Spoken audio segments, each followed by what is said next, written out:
So, what topic that we're talking about this morning? We're in the office here. We've got some work to do out in the field this afternoon, and but what we want to do is take a couple minutes here in the office to chat about something in regards to does. And what I've kind of coined this on, I guess, over the last few years, is does. So do's and don'ts, the do's and don'ts of does, and how to go about handling and getting a feel for what you should do with does on small parcels. So I am a believer when I'm setting these properties up and I'm talking with clients and I'm talking with you guys about your small parcels, and going back to keeping that in mind. If you don't encompass that movement of a deer, any deer, not just a doe, but any deer, 365 days a year, then they never leave your property. You have a small parcel as far as I'm concerned. So, but what we do is we always keep in mind, I hear the term buck to doe ratio a lot, and I think buck to doe ratio in the right area, such as Texas or some of the Midwestern states even, is a very sought after tool that has been worked on for years and years and years, and they've got it where it needs to be. Iowa's a perfect example in some portions of Iowa. So, but here's the topic that I'd like to talk about today is each partial needs to be handled separately. You cannot take a small partial and generate your yearly doe to-dos off from that, your doe number harvest off from those large partials. Now, do deer travel? Yes, they do. And so what is it, the question I get all the time, why does it matter if I shoot them on my property, my small partial, or if I shoot them somewhere else in a large partial? There's a good chance that they're the same deer. And that is correct. I mean, that the earlier in the year, them deer are on the greens, so they're going to travel. Later in the year, them deer are back on the greens and back on your grains, especially here in the Midwest or here in Michigan, because of the tonnage that them deer need to survive those winters. But keep in mind, when we're talking about how many does do I have on my property, when do I adjust those doe numbers? Keep in mind a few crucial things. So not every farm, not every partial needs to harvest does. And the area in general, most of the areas in general that we work with, Michigan, the Midwest, even some of the western states, as a region and as a county, yes, buck to doe ratios are way out of whack. But your goal is to be one of those controlled partials with the correct numbers at the correct time. So when I say correct numbers, I mean correct doe numbers and correct buck numbers at the right time. Not during the summer, not during the winter after the season, but from October 1st to January 1st. That is your focus time to take your analysis on what does, how many does, the age structure of does, and that ties into the mature buck numbers. So keep in mind that the way I always like to chat about this is to keep in mind that a mature buck will only breed about 3 to 4 does, and that can vary a doe or two here or there, but only breeds about 3 or 4 does a season. So from the end of October to the end of that first week of December, if you take into consideration the second rut. In some areas that happens, some areas it doesn't. But so 3 to 4 does. So you take that. Let's just use 3 to make numbers very easy. So you got all of October, all of November, all of December. So that averages out to 1 doe a month. So that your doe numbers, to me, on small partials, have to be correct, so you do not get a influx of younger bucks that are just creating drama, running does from one end of the farm to the next, or you have a movement of you're creating a movement of mature bucks that isn't there during daylight hours because of the drama and because of too high deer numbers. So how do you know where that is? How do I answer that question? Like, how do I know what to shoot? And what my answer to that is it's per partial. Study your partial. That's one of the first things I do when I go into an area, especially on a new farm. So 75%, like this year, I just did the math over a drink the other night in front of the TV. I just did the math. 75% of the partials that we worked on this year do not need to harvest does. So, and the reason I say that is some of those partials were new, and you're trying to introduce the new feeling to a herd, and they need time to adjust to those new plots, new massive hinge cut areas, new bedding areas, new corridors that we created, new water holes such as that, and it takes them a while to get accustomed to that. But going into the crucial time of the year, there are a couple things that you do not want to do not want to do. One, do not take advice from a local farmer that has the kill all the does, they're eating my corn and my soybeans, and I'm anti-doe, and we have way too many does in our county, and all the does need to die. That is the first and foremost destruction that you can do on a small partial. So keep in mind, 75% of the partials that we did this year, that we aided in assisting and created, do not need to harvest does. The only one of those, two of those properties that do need to have that done are properties that are larger in that 240 acre partial and larger, and them two or three properties are in a situation where them properties have had some food established, have had areas improved as far as timber, and they are needing to control that number now that they have a herd established. So keep that in mind. So when do we hunt these does? When do I go in, and when do I start analyzing? Like I said, take into consideration all your prep, all your work, everything is done going into the season. So take into consideration starting about September 1st, where these trail cameras are running, and now that we don't have the mineral in the bait here in Michigan, you're getting a more of a movement, per habitat movement is what I like to call it, on deer, and you can get some pretty hardcore numbers on where you're at. And it's simple math. You just you guys on these small partials, we do the same thing. You can start recognizing does, mature does, boss does.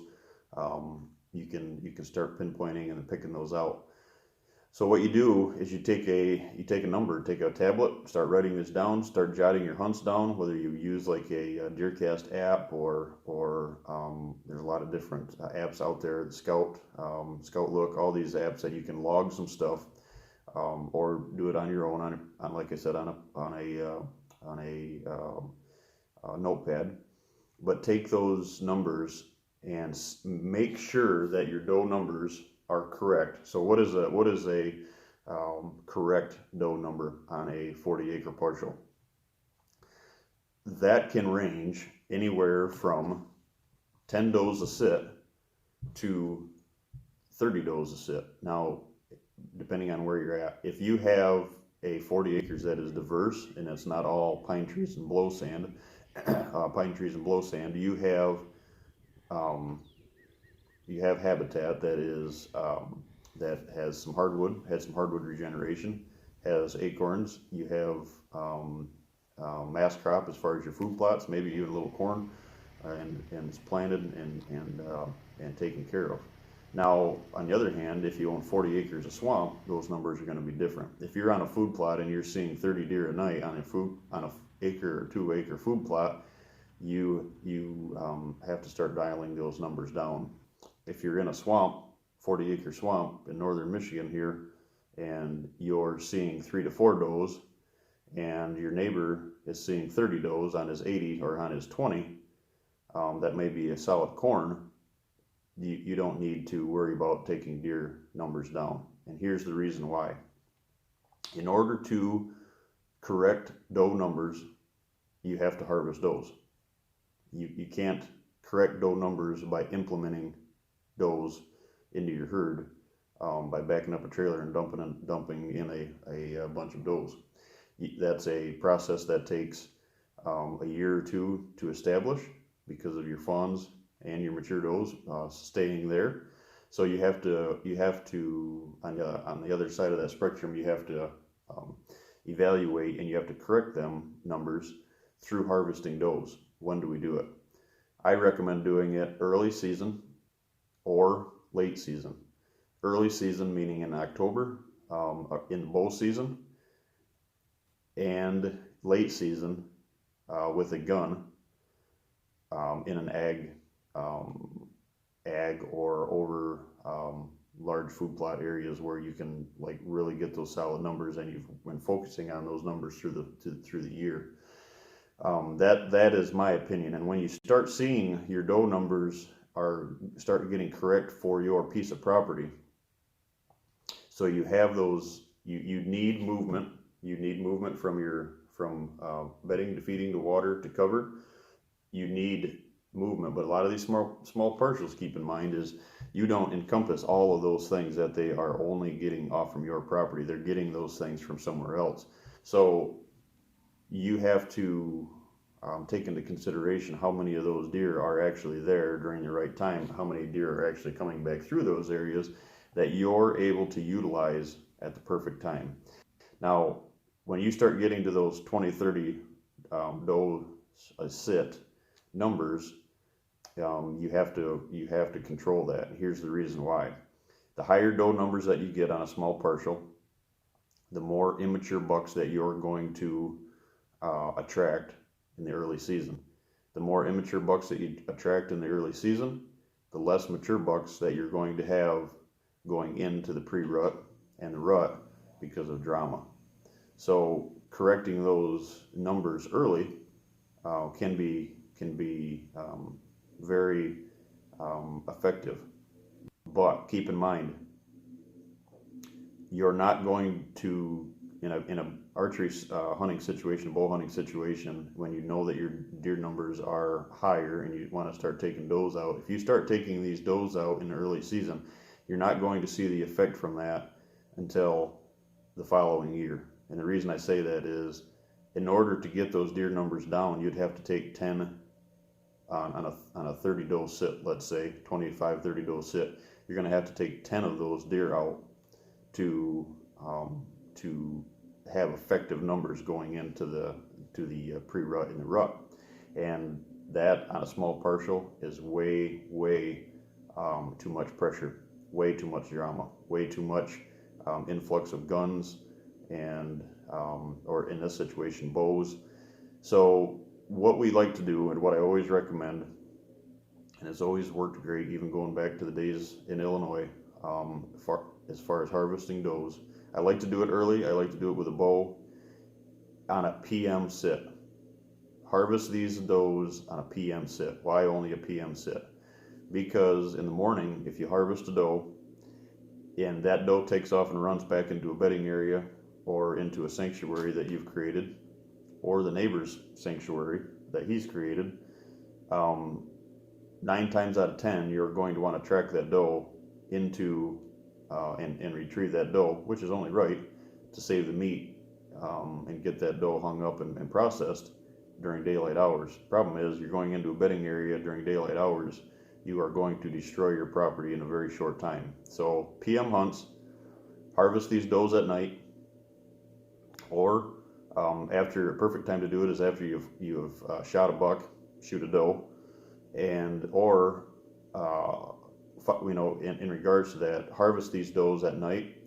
Leave what I like to do, and as we always did for years now, is if you have to go into one of those areas, or you have to go, let's say, off a field edge down into a ravine or a draw to get these deer where you know that they were bedding, park a vehicle, shine the lights down in there, create as much motor noise from a four-wheeler, from truck, get the truck as close as you can to where you think she is, and leave the motor running, and let those deer focus on something else other than your flashlights and your whispering going down in there.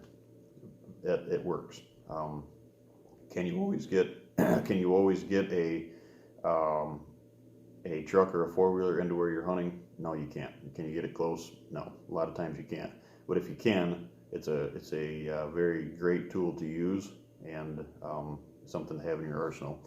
So what you're looking to create by doing this is a safe haven with less intrusive ways to manage your does. And I highly recommend taking a look at your doe numbers per parcel, not per county or per DNR specs. Very, very different outlooks, very different numbers that you'll find, and your parcel has to be polished to fit your parcel and your needs for mature bucks. So take those tips into consideration.